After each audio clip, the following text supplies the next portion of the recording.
Job and Economic Development Committee take to order. And if I bang that too loud, it might just see that I can't hear anymore. So Right. just ask my children and my wife, and they'll tell you how bad I am getting. I want to kind of let people know. I've had some conversations with the bonding chair, and we're still in conversations. So we'll be holding all bonding bills in this committee until we get word from the bonding chair that she does or does not want them this year. And what we will do is we will rank them as we send them to the bonding committee. So we'll have a hearing on that to talk about it and meet and kind of lay that out. But we'll do it all in the committee process, so to speak. And then if she chooses to have whatever bills come to her, we'll send them. I don't know, none of us know what size bonding bill we're going to do this year or if we're going to do a bonding bill. So it's good to get them done this year. So if the bonding chair wants to signal how much she likes your project and gets out and takes a tour of your particular project, if there's not a bonding bill this year, you might want to make sure you lobby the bonding committee to come down and tour your bonding project. That might be a good hint. Representative Norton, yeah. I mean Newton. At least I'm not calling you Muller. Do all bonding bills that involve jobs come here? I'm thinking, for example, transportation projects. Typically what happens is the two chairs have a conversation, and if it's definitely more one than the other, it typically only goes to the one. But if there's some ambiguity, just call me George Bush, they'll go to both. Good. Thank you, Mr. Chair.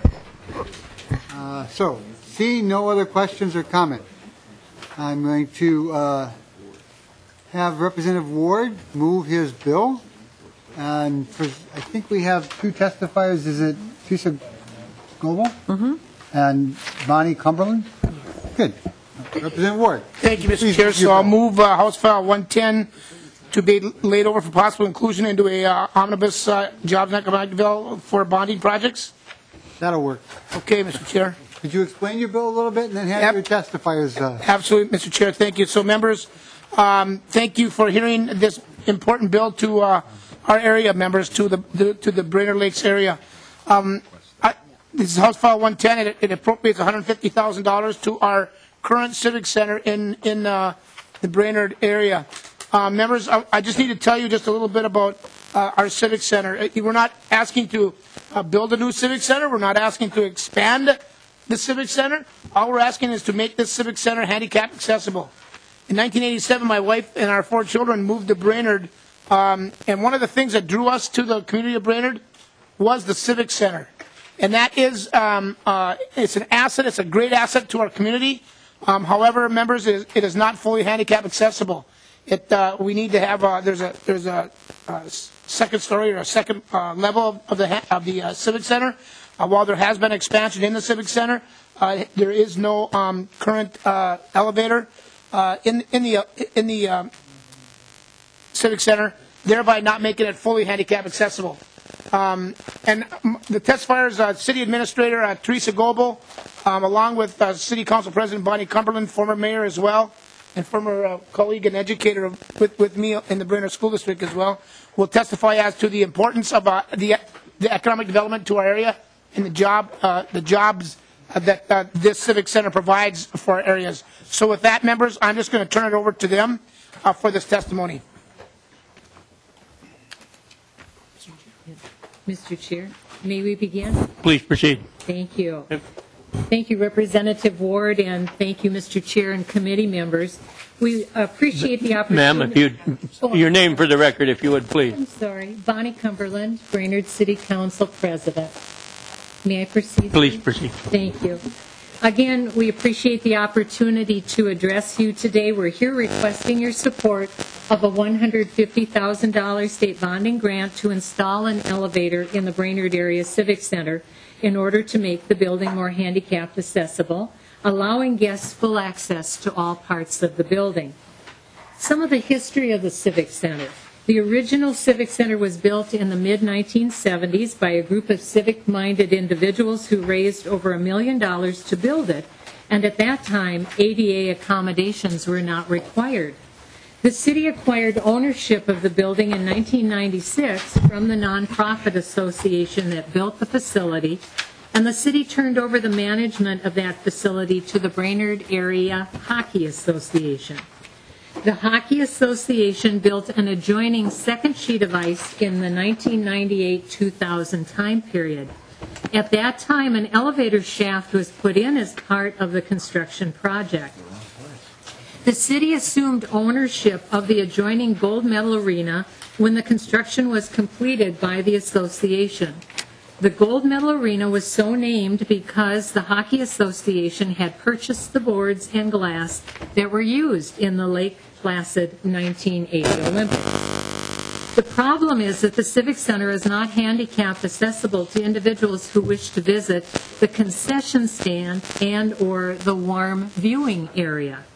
Current accommodations being made include going to get a snack order for an arena guest from the concession area and or carrying the guest up a flight of 18 stairs on the north side of the arena or another set on the south side of the arena, to get them to the warm viewing area, to purchase snacks, and to view the ice events. You can imagine this is not only dangerous for everyone involved, but certainly humiliating for the individual who needs to be carried or pulled up the stairs in a wheelchair.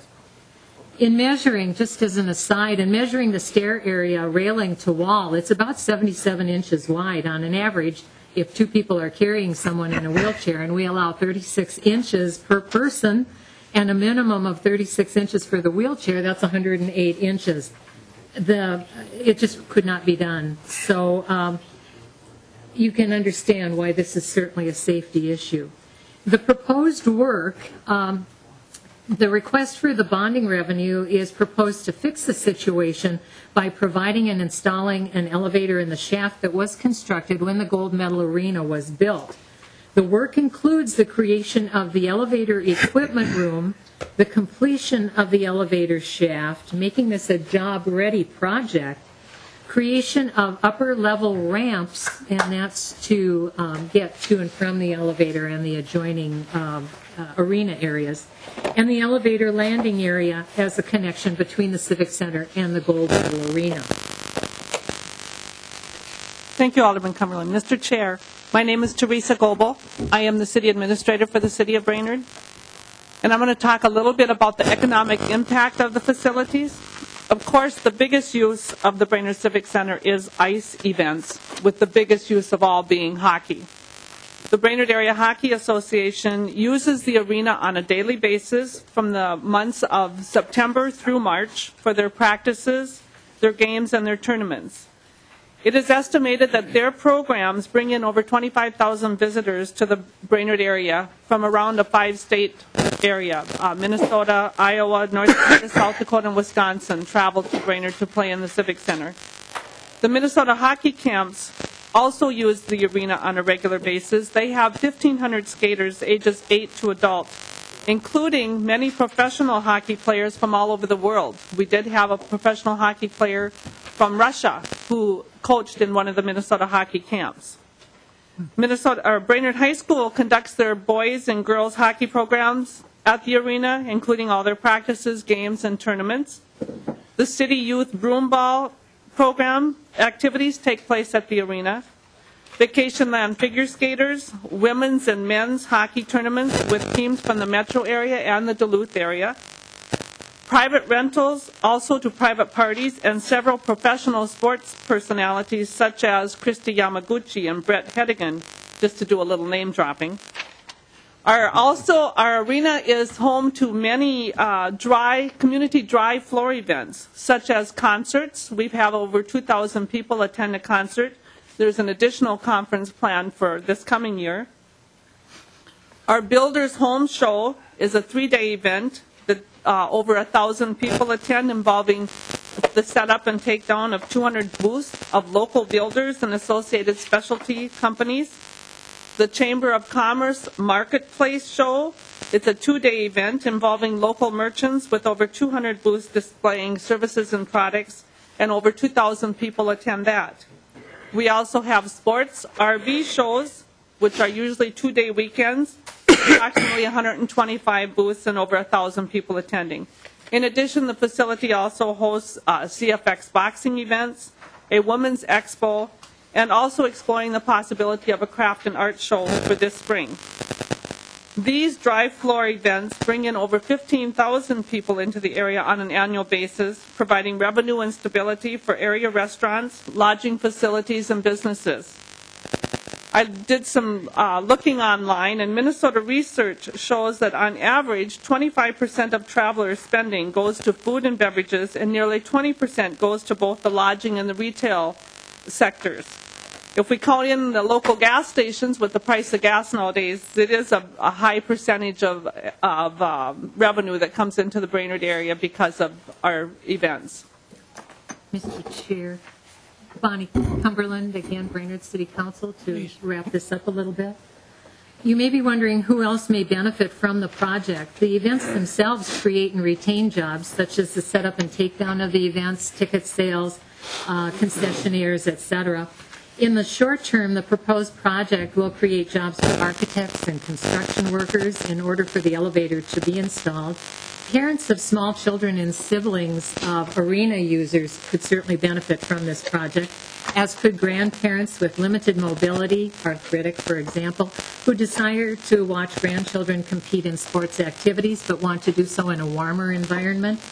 And not only people in wheelchairs, as mentioned earlier, but people having to use walkers, canes, and crutches on a continuous or temporary basis would certainly benefit by the use of the elevator to get to the concessions and to get to the warming area. The City of Brainerd resources might come to mind for you, and you might have some questions. Because of the tight economic climate, the City of Brainerd does not have funds to do this very necessary project. The loss of local government aid over the last several years has impacted the city to the extent of having to reduce our labor force by 20% over the last 3 years. Capital purchases have been non-existent or very minimal over the same time period. The market value exclusion program has shifted the tax burdens so that increasing the tax levy to cover this necessary cost is very, very difficult, next to impossible. However, the City of Brainerd feels a moral responsibility to move forward with the accessibility improvements to provide to all guests and community members equal and full access. We have received letters from area citizens and an out-of-town guest as well requesting that this major facility be upgraded to allow all individuals to enjoy this great facility to its fullest. I have 3 copies of such letters. The Area Hockey Association has had many letters and phone calls and conversations about the need for this to be done. We began a fundraising event in July of 2012. We applied for 9 grants, and there are 7 rejections received to date. And I need to editorially tell you that bricks and mortar are not grant providers' favorite things to fund. So they feel strongly about the need as we do, but they're just less willing to put the money behind something like this. They would rather see a feel-good, touchy-feely kind of project, which this could become. And we've sent out letters to 9 community members, and to date we've received $3,400. We're willing to do fundraising events. They take time and funds to organize and to carry out. The clock is ticking, and our liability is out there, and honestly, our luck may be running out. We understand that several arenas in the state, Duluth, Crookston, Bemidji, Fergus Falls, for example, have received financial help from the state of Minnesota, and that the state's investment per arena was much greater than the requested $150,000 that we're putting before you today. Having said all that, we thank you for your time and for your interest, and if we can provide further information to facilitate your decision, please don't hesitate to call on us. We really and sincerely would appreciate your support of this project. Thank you, Mr. Chair. And Representative Warren. thank you, Mr. Chair and members. Just in conclusion then, you know, the Brainerd area proper, the city of Brainerd itself proper, for cities over 10,000 in the state of Minnesota, we have the highest unemployment rate in the state of Minnesota going on 6 years. We're number one in the state. We lost that distinction. I don't even want to call it a distinction to Bemidji for a couple of months. But we now have gained it back again. We have high unemployment. We have high poverty, higher poverty level than the state average. We have a high rental number of rental homes in our area. Members, every job that we can create in this district, in District 10A, is critical and key to the constituents of my district, and also to our economic survival in central Minnesota. So this would greatly help a great asset that we have in our community, along with, as we talk about jobs and economic development, along with helping improve that as well for our area. So we'd be glad to stand for any questions, Mr. Chair, and thank you for listening to us today, and thank you for what I know is going to be your support of this project. Thank you, Representative Ward. I do believe Representative Kiefer has a question. Oh, thank you, Mr. Chair. In the project, is there anything else besides the elevator that you're planning to use the money for? Right now, we're only planning on using the money for the elevator. We have an estimate from a local architect that that's what it would cost to do the elevator process. The bathrooms that are in there are handicapped accessible right now, or at least have the ability to get to a accessible bathroom. So the major project, the major thing that needs to be done is the elevator installed to get to that second level. Okay. Follow up, Mr. Chair? Please. Okay, this is a little bit different, and maybe I can direct it more to Representative Ward, but you mentioned the unemployment rate's really high, and I've been up there. It's a beautiful area. I think you depend a lot on tourism and hotels and hospitality, and I know that has hurt because of the economy and people can't afford vacation. That's kind of an extra. Can we think outside the box and find ways that we're going to be able to promote longer-term jobs? I'm not saying I oppose this particular project, but for the long term, for your area's vitality, how, for example, will tax increases affect the cost of attracting more people to your area for vacation? Thank you. Representative Warren. Mr. Chair, Representative Kiefer, thank you for that question. It's a good question, and we are working on every possible economic development tool that we can in the Brainerd area. We've used some MIF funding. We've used some TIP funding or some TIP program. We have Job Z, had Job Z up there. We have a Brainerd Lakes Area Economic Development Corporation that and a chamber that is actively pursuing long-term employment for our citizens. While the tourism industry is critical to our area, we also know, if you look back, members, just a little bit of history, and I won't take a lot of time. We used to have a state hospital in Brainerd area that had hundreds and hundreds of good-paying living wage benefit jobs that we lost in the Brainerd State area. We were a railroad town. I come from Proctor, which was a railroad town. We were a railroad town in Brainerd. That has taken a significant decrease. We had a paper mill, paper potlatch, and a paper product industry up there that was significant for our area, and we've lost that. So we are hanging on by a string. We're doing everything we can. I actually have, and it's a great question. Again, Representative Kiefer, I actually have I'm carrying a new deed project. It's a jobs training tax credit, job training tax credit for Greater Minnesota bill. That is a great new program. I'll probably be talking to you about that in the future. That is also going to help a lot of communities in Greater Minnesota with job growth. So we're doing everything we can to spur the job growth and economic development for our area. Representative Kiefer, go ahead. Well, maybe the council lady would answer this as well, but one thing, and you can tell me offline or whatever unless you know the answer, why did the paper company leave? And then I'm all for growing jobs too, and I'm looking at more on making sure that we keep our costs low for you guys so that you can attract people to the area. Thank you. And Ms. Goebel? Cumberland. I'm sorry, That's Ms. all right, Cumberland. Mr. Chair. Thank you for recognizing. There's a whole lot of question involved in that question. The paper company had actually secured some new equipment in the city of Brainerd a year or two ago and was fully planning on expanding. They had a capital venture type person come in at their upper management, decided that that wasn't the kind of paper that was going to be produced any longer and wanted to switch to tissue type paper. And by doing that, that would close up the plant that's currently in Brainerd because they're not supposed to do the change in product that the upper management had decided that they wanted to go with.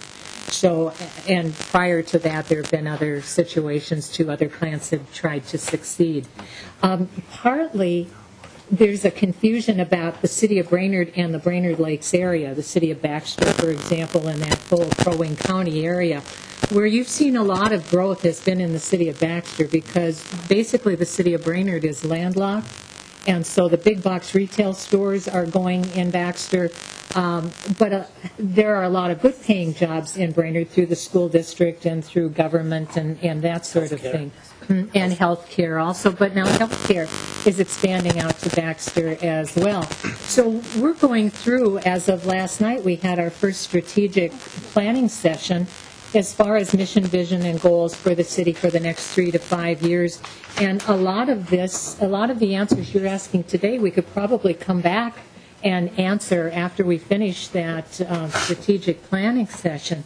But we're putting our dollars at this point into the marketing and the expansion of manufacturing, good paying jobs in the city of Brainerd, and to continue to keep the long-standing businesses that have been in the city of Brainerd for decades. Somebody asked me once, if I may say this, when are you going to bring in a company that's going to provide 25 new jobs to the city of Brainerd? And my response was, I don't know that I have the power to do that, but I do have the power to keep 25 businesses in Brainerd and encourage each one of them to add one employee to their business. And I think we would accomplish something similar. I'm going to move along here. We've got a couple other questions. Representative Albright. Thank you, Mr. Chair. Representative, when was the Civic Center originally built? The Civic Center was originally built in the 70s. I don't know that I have a specific date in the 1970s, but mid-1970s, so 75, 76, somewhere in that area. Thank you, Ms. Cumberland. Representative Albright. Thank you, Mr. Chair. We're all fairly familiar with the ADA requirements for a building of this size. I'm a bit surprised that this would not have been taken into consideration well before this. Mm-hmm. I'd just like if one of the testifiers would be willing to speak to that, Mr. Chair. Mr. Chair. Please proceed, Ms. Cumberland. Okay. My understanding is in the mid-70s with the private group that built this, ADA accommodations were not necessarily required at that time, but by 1998-2000, the elevator shaft was put in, but because this, again, was a group of private investors at the time, that they weren't held accountable to follow the ADA requirements. I'm not sure how accurate that is, but that's what I've been told. Mr. Chair. Representative Albright. Who owns the Civic Center now, then? Is it a private public partnership, or is it owned exclusively by the municipality? Mr. Chair? Ms. Goebel. The Civic Center is owned by the City of Brainerd. we lease management of the arenas to the Brainerd Area Hockey Association. We have a management agreement that they actually do the management of the facility. You have another question? Just one follow-up. Please, Representative Albright. Thank you, Mr. Chair. So is it your estimation that to come full circle and conform with ADA, this is the only requirement that you'll need? Mr. Chair? Mr. Chair? Yes, that is our understanding. Yes, that is my understanding. That would make us full compliant. Thank you, Mr. Chair. We have one final question here, hopefully. Representative Fabian, don't mean to put you on the spot there, my friend, but we got another bill we got to hear, so. Okay, we're not stifling debate now. No, absolutely not. Thank you, Mr. Chair. You have all the time you need, Thank you. at least 3 minutes. Thank you. Yeah. Well, first of all, thank you for being here. I have to say I have a lot of good memories in the gold medal arena. My sons all played hockey in Roseau, so you can take out of that whatever you want. Fabian, we know exactly what. Yeah. And, of course, the gold medal arena, Neil Broughton is from Roseau. He was a member of the 1980 team, and he was a former student of mine, so I was one of his coaches. But anyway, Mr. Chair, if I may, for the freshmen especially, we're talking about bonding on this project and $150,000. Just so that people understand the process, if the bid comes in higher or lower from the 150 that's bonded out, just so that people know how does either the money come back or. Mr. Chair, many projects, Representative Fabian, good question. Many projects, have a price tag to start with, yep, and come in higher or lower. And if it comes in lower, that money sits until it is then reappropriated, yep, at a later date. Yep. Thank you. Or Mr. Chair, yep, or canceled and reappropriated at a later date. Thank you, Mr. Chair. Thank you, Representative Ward. And just so that the freshmen particularly knew that, I'm curious to know about. You say that you have the Youth Hockey Association has a management contract. Does the city get any revenue from the management agreement? And also, what participation does the school have in that? Thank you, Representative Fabian and Ms. Goebel. Mr. Chair, thank you. Representative, the Brainerd Area Hockey Association pays a $200 per year management fee to the city. That's what we charge them for the contract. The school district pays rent of the ice to the hockey association. Okay, and then if I may, Representative Fabian. Thank you, Mr. Chair. And then I'm just curious in terms of, if we're using state money to do this, what kind of, I'll say, long-term positive effect does this project have for the state of Minnesota? For the state, Mr. Chair? Yep. For the state of Minnesota. Yeah. Madam Chair, Mr. Chair, and Representative Fabian, again, I think it would have the same effect as any bonding project that comes forward, whether it be a civic center in Rochester or St. Cloud or Duluth or Roseau or wherever it is, Mr. Chair, Representative Fabian. We have many valuable assets in the state of Minnesota that have used bonding money. That even asset preservation for our college campuses is significant to the state of Minnesota. So, I think we can assure that this building will be there long term, handicap accessible to all users, both visitors and citizens in the Brainerd Lakes area for a long time to come. So, it'd be an asset that has been used over the past years and will be used for multiple years ahead of us. Thank you, Mr. Chair. Thank you. I have one other question offline too, John. Okay. Very good. We'll hold this over for possible inclusion. Representative Ward and Ms. Goebel, Ms. Cumberland, thank you for your testimony. Thank you. Thank you, Mr. Chair and members.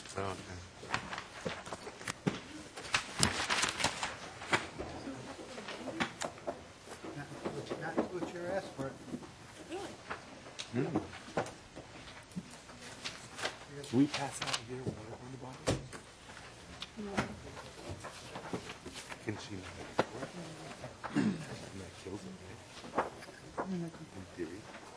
You know, seeing how we have a lull here, for those that didn't make it to the first 5 or 10 minutes of the committee hearing, I'll repeat that the chair of the bonding committee and I have had a couple of conversations. We are likely to, and we are still in conversation. We will be holding all the bonding bills that are heard in committee, in the jobs committee, until the chair of the bonding committee signals that she wants to hear them this year, and then we will move them all. We'll rate them prior to first deadline or right after first deadline, depending on how the rules committee says we have, when the rules committee says we have to make sure they're moved by, and we will rank them in committee one way or the other. We may throw darts at a board, put stickers on a board.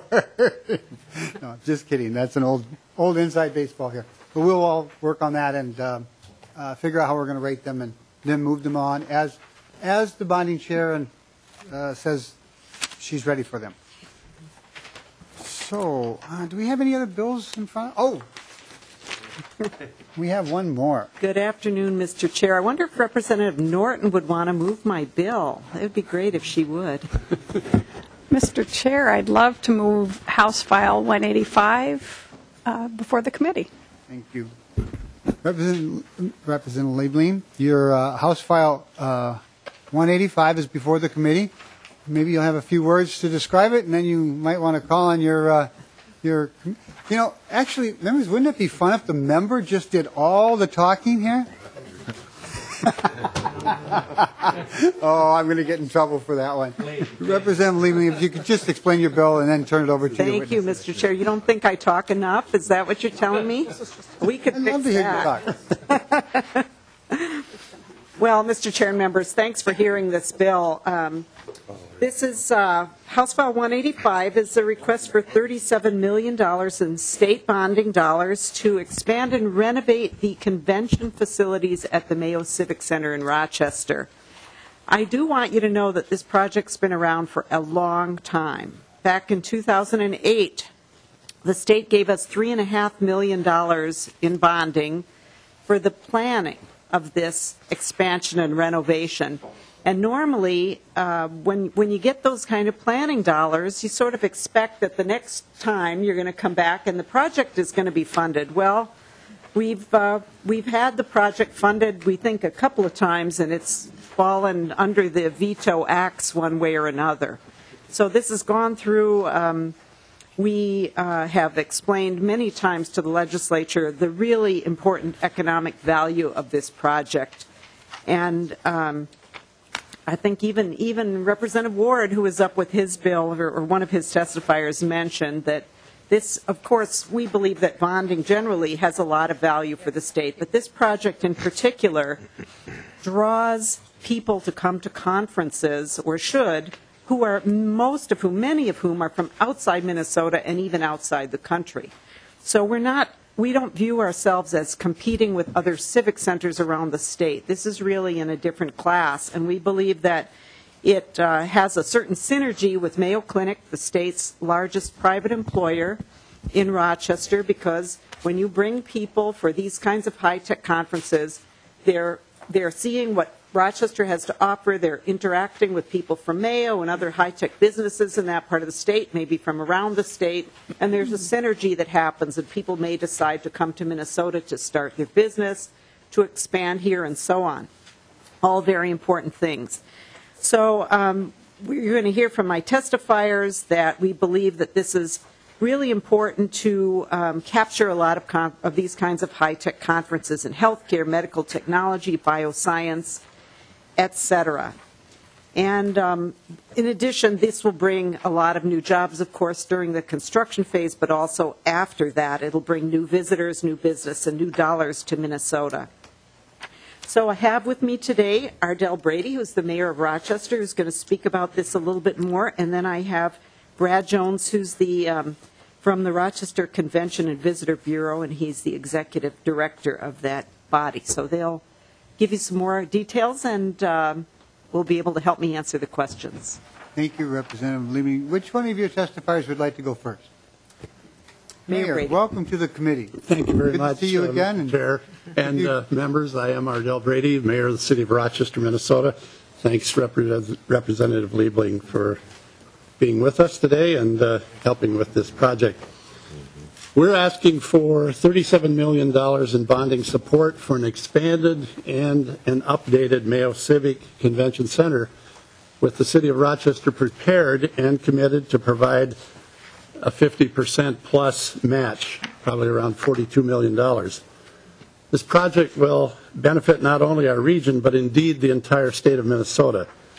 The Mayo Convention Center will attract in-state conferences and conventions, but more importantly, out-of-state conferences, many associated with Mayo Clinic. And I'll let Brad Jones with our Convention Bureau elaborate on that later. But the convention connection with the Mayo Clinic and the Destination Medical Center initiative is critical.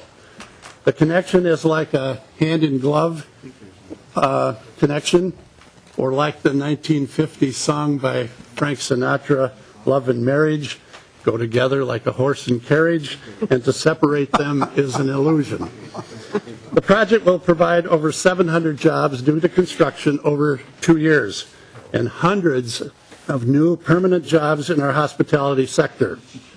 Our hotels experience full or near full occupancy during the week with Mayo Clinic patients and visitors, but drop into the 20% level on weekends when conferences and conventions would be very beneficial.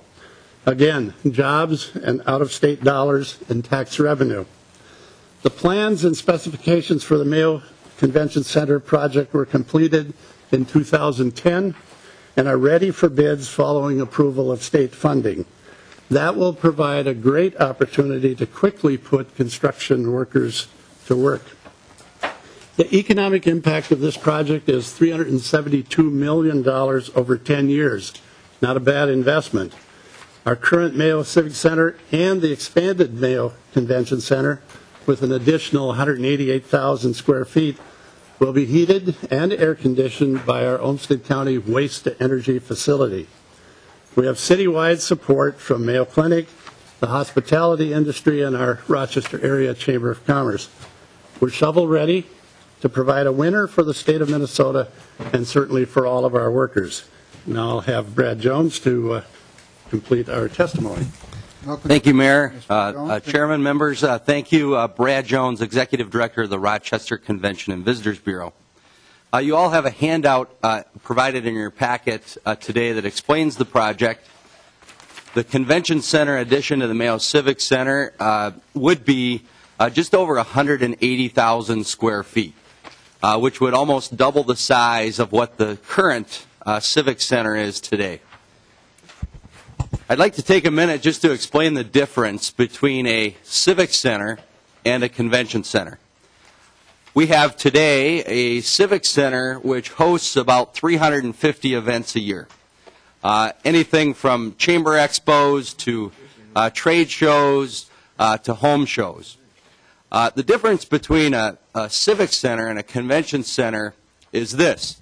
When we bring meeting planners in to take a look at the city of Rochester, they tell us we have ample hotel space. We have almost 5,500 hotel rooms. They tell us we have wonderful dining. We have great skyway connection to the facility. We have, in essence, everything needed to host their event, except for a convention center. A convention center is carpeted, has high ceilings, has state-of-the-art AV, basically plug-and-play technology, similar to that of the River Center or the Minneapolis Convention Center. We desperately need this space to bring these events to town, events that we've talked to. On the other hand, we also need this space to remain competitive.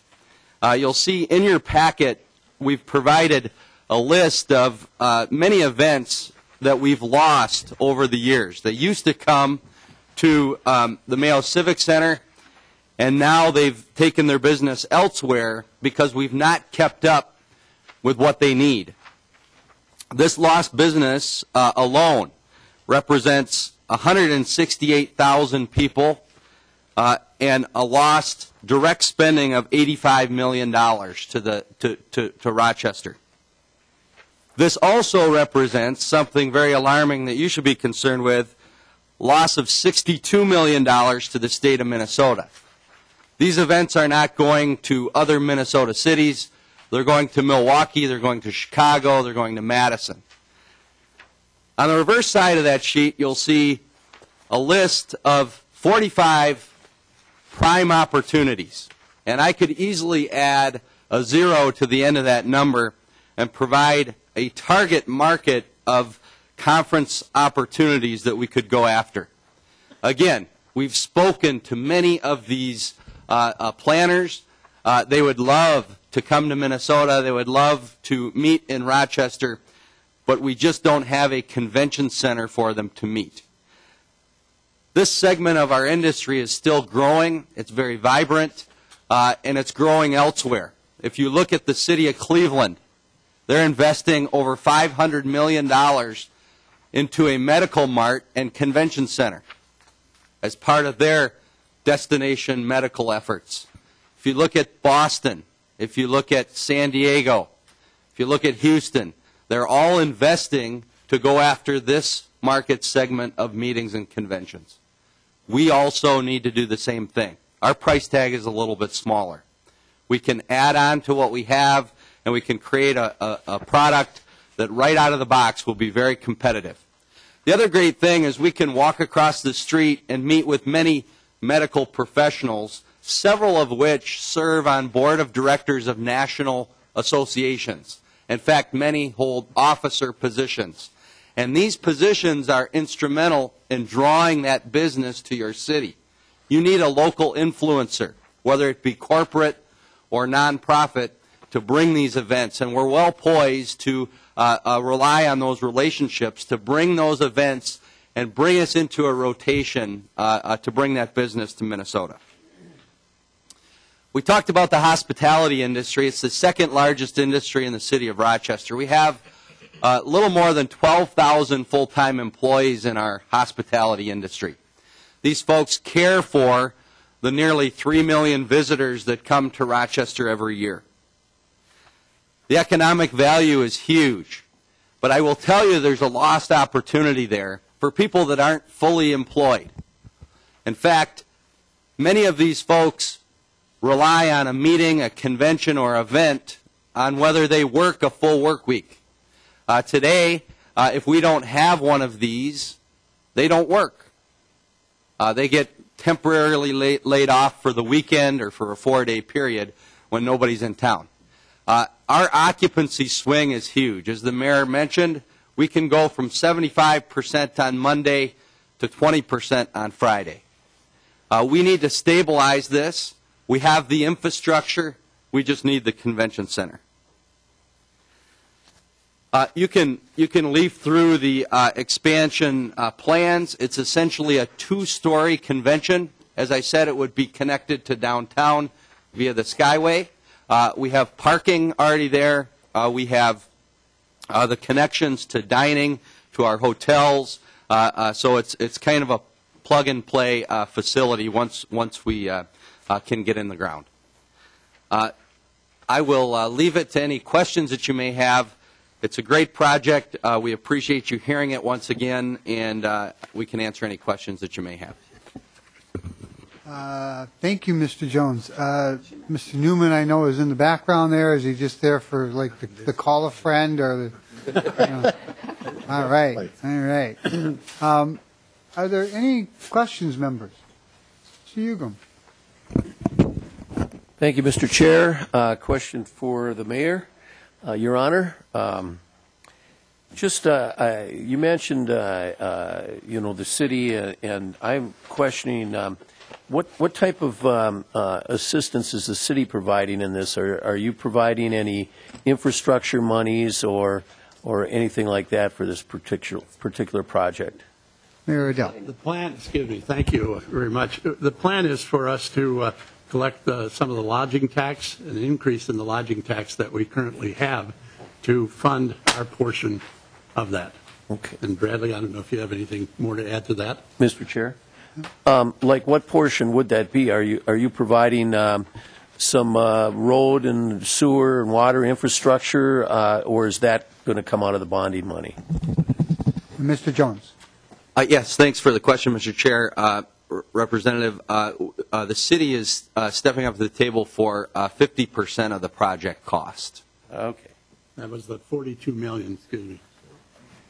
Thank you. That answered my question. Thank you, Mr. Chair. Well, before I go any farther, before I call on Representative Norton, so the total cost of the project is 42 million? Mr. Jones. Mr. Chair, members, it's $81 million project in total. Thank you. Representative Norton. Thank you, Mr. Chair. And I thought for some of the folks, maybe you said it, but just for clarification, this body has already paid for some planning dollars. Yes. And so if you could just clarify that, we got some planning dollars before the planning has been done and sort of redone, and now we're waiting for funding for the final project, as was anticipated a couple years ago. So, Representative Norton, who did you want to clarify that? The amount, please. I didn't state the amount, Mr. Chair. Mr. Jones? Mr. Chair, members, that was $3.5 million in planning, and we have all the plans done. There's a little bit of a worry that there's a shelf life on some of those. We really need to be in the ground here shortly for all those to still be pertinent. Of course, blueprints and things have a shelf life to them. So we've had those accomplished since, I think, 2010. Representative Albright? Thank you, Mr. Chair. Actually, my first question is actually for Representative Norton, Mr. Chair. Have at it. This is we're relatively free here. Representative Norton, I know that you're sponsoring a bill with regard to the expansion of the Mayo Clinic. And I'm just wondering if there's any duplication to effort or the work being done between this in coordination with that larger project. Mr. Chair and Representative Albright, thank you very much for the question. Actually, it's complementary. There will not be duplication on this particular project. This was in the works before, and Destination Medical Center has kind of been in development as this was being planned. And in fact, we thought this would be long done. And it's just kind of gotten stalled in the political process we have in this body. So, no, it's not a duplication, but it definitely will complement the work and the project that I'll be bringing to you on Thursday. Sure. We'll follow up. Sure. For the mayor and actually for Mr. Jones, on the sheet that you provided to us with regard to lost business versus potential business, obviously, as I'm looking at this list on the expansion of the Mayo Civic Center and what the opportunities lie before you, it's within your wheelhouse because obviously 99% of them are medical associations. If you flip the page, it would look as if you're, pardon the expression, stacking the deck against yourself and not going within your wheelhouse, but you're going outside the purview of what typically would be the germane to your town. So I'm just wondering if there's any complement or consideration of those two sheets with regard to the expansion of the Civic Center. Mr. Jones. Yeah, Mr. Chair and members, it's a good observation, and it shows today the need, based upon the fact that we can't host these medical bioscience research type conventions at our civic center. It's not the level of finish that they require. So some of the lost business you'll see is military in nature, could be agriculture in nature, whereas what we would really like to do is focus on being who we are, solidifying our place in the global economy, and as Representative Norton said, this is complementary. And that's really the way it has to be. That's where these types of events want to be, is in a place that gets them, that has professionals around them. We also have a challenge of finding the workforce of the future.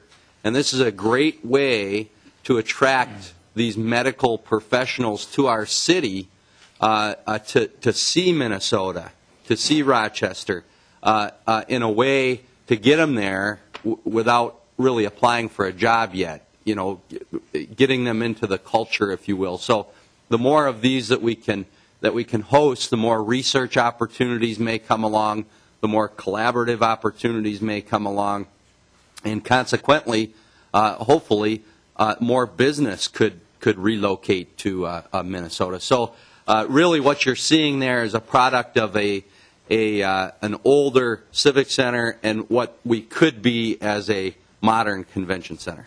I hope that answers your question. Thank you, Mr. Chair. No, go ahead, Mayor. If I could just add to that, some of these we could do two at the same time with the expansion of the civic, the convention center, where now I think there are times where we have a convention in there and somebody else would like those same dates, but we can't handle them. So I think Bradley knows this, that we would at times be able, with some of the size of these, be able to do two at the same time because we have the hotel rooms available as well.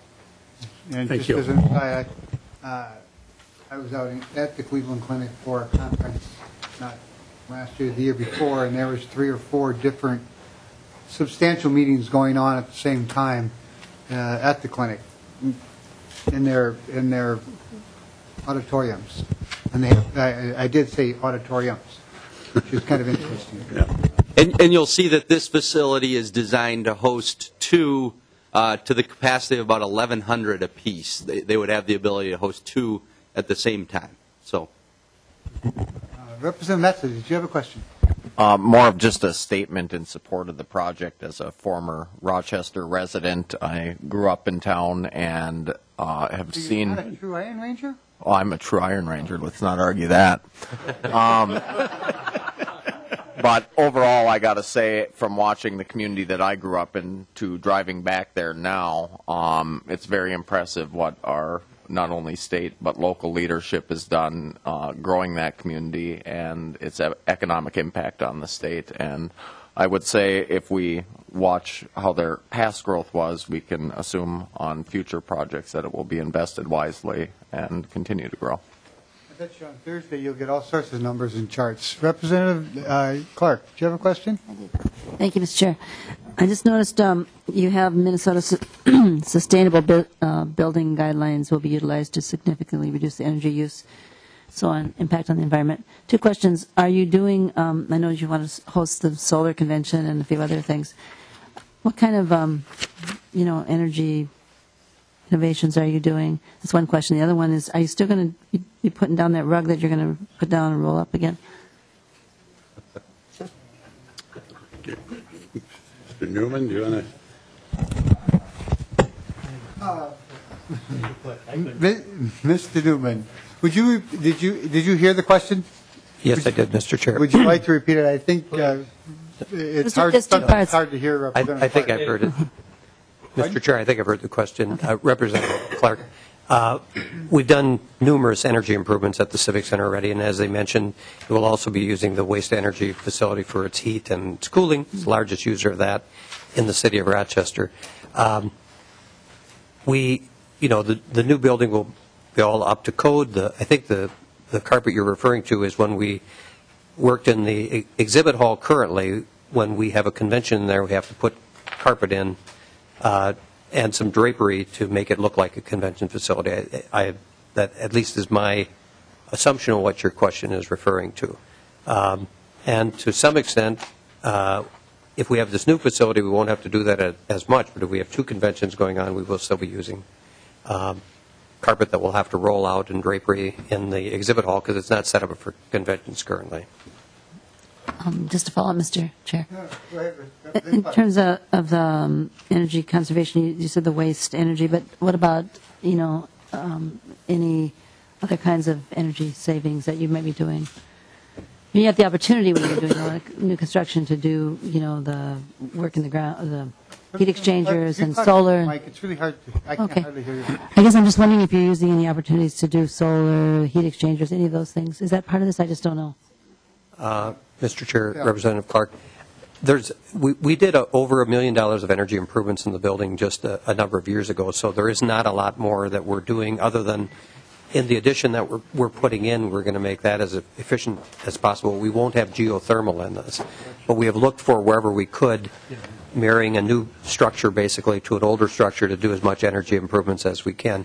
I would say that, the city also has had a big commitment, in our mayor particularly, to green buildings. We have a LEED certified building in our Bioscience Business Center building. It's something we look at all the time. Mm-hmm. Representative Kiefer, did you have a question? Thank you, Mr. Chair. We talked about competition and competing for places, and you mentioned some cities, Cleveland, San Diego. Is there any chance we're going to be competing within our own state? For example, we're getting a new stadium that might be competing for events. I'm always hesitant to go into a big project. Wow, it's great, and we're all happy about it. But then there's something down the road. Oops, something didn't work, and we're going to have an unintended consequence. Thanks. Mr. Jones. Yeah, Mr. Chair and members, that's a great question. This is not a trading dollars project. We are already in the convention marketplace.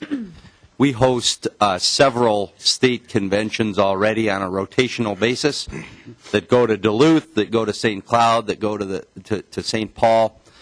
That's not why we're building this project. We would need some investment to stay current to continue to host those events, but the reason that we're going with the convention center, we can do those in our civic center. The reason we're going to the convention center is this new business, which is, as the representative put it, in our wheelhouse.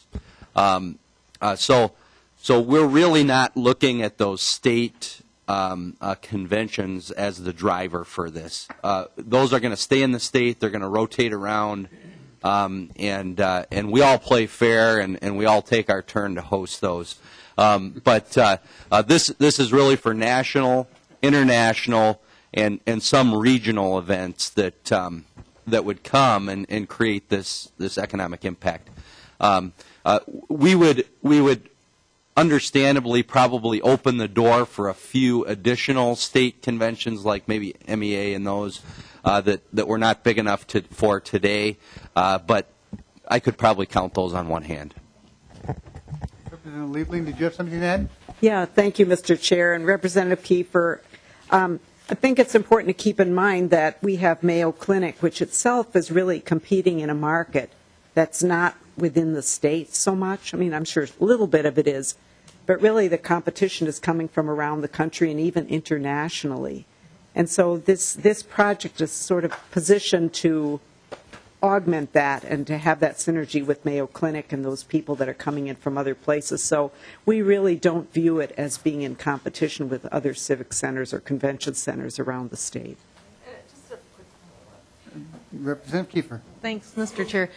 Was there any proposals for a local increase in sales tax for this project? Representative Liebling. Thank you, Mr. Chair, and Representative Kiefer. There was, and it was actually, I think, enacted, and that's being repealed this year. We have a bill to replace that with this increase in the lodging tax, which all of us, I think, feel, in our hospitality industry, feels is a better way to fund this.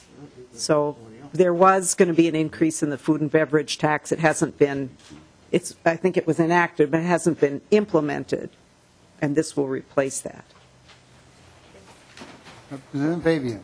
To that point, Mr. Chair, Representative Liebling, does it blink off then at some point, the increased tax? Mr. Chair and Representative Fabian, well, we're not hearing that bill today. It's a separate bill, and I think that'll be heard. I don't know if that'll come to this committee or to the tax committee, but if you tax issue. If you look at lodging taxes around the state, I don't think that the lodging taxes are pretty much, I think, in control of the cities that have them enacted. I think that's, and I can't give you the exact information today. I didn't come prepared with that. Maybe Mr. Jones has that. If I may, I believe in 2010, the legislation was to implement a 1% food and beverage tax and add 1% to our lodging tax. That was contingent upon bonding approval. So those taxes have not went into action until we were to get the project done. The community and legislative leaders think that doing it through the lodging tax instead of the food and beverage tax is the way to go. So that bill would be repealing the food and beverage tax and adding to the lodging tax instead. So long as it is not on tax policy, that's just fine. Go right ahead, Representative Fabian. Thank you. Just for clarification, then, what do you anticipate that you'd be asking for in that legislation if you're going to increase your lodging tax to 3% to cover the costs of this project? I'm assuming your $42 million share. Are you going to be asking for a blink off at the end when you reach the $42 million? That's what I'm getting at. Mr. Chair? Do you have control of what your legislators and governor and mayors will do 20 years down the road? Representative Liebling. Thank you, Mr. Chair. And of course, we don't. And the bill is, and I'm carrying that bill as well. And currently, as written, there is no blink off, although there is a authorization for only a certain amount of bonds that can be supported by the tax. Thank you. Representative Ward had a question. Well, Chair, thank you. And just a comment on, maybe I'm not understanding the lodging tax as I understand it, because the lodging tax itself is put in place by local units of government to promote, use those dollars used for promotion and marketing of an area, not for building and sidewalks and it's for the purposes for marketing of an area, and allowing whatever area implements it, whatever city implements it, to further use those dollars to get business, get events into their specific area. So once it's put on, Mr. Chair, by a city council and mayor, it's there until they decide not to, is my understanding. And I, again, emphasize the fact that it's for marketing purposes.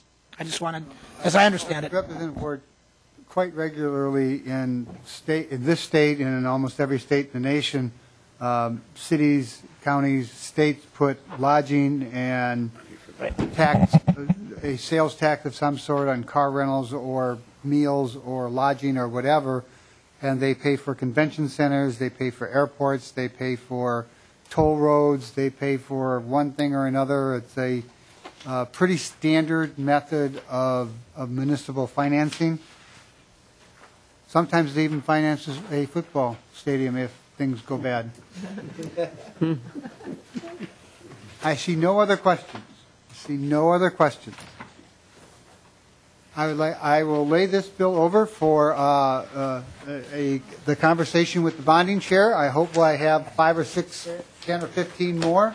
Thank you so very much. I appreciate you coming up today. Chair and members. Members, before we go, I just want to tell you that we have, on Thursday, we have an autism bill, a bill reauthorizing or, I don't know, maybe doing something to the IRRB, and then we have the Destination Medical Center. So, Representative Norton, you have that particular bill, the Destination Medical Center, if I remember right? Yes. Could you electronically send a one-pager to the members of the committee so they can get kind of an idea of what it is? And maybe Rochester has its all its fancy stuff online, and you can send that along so people can be ready for a lively conversation about an interesting project. With that, members, we stand adjourned.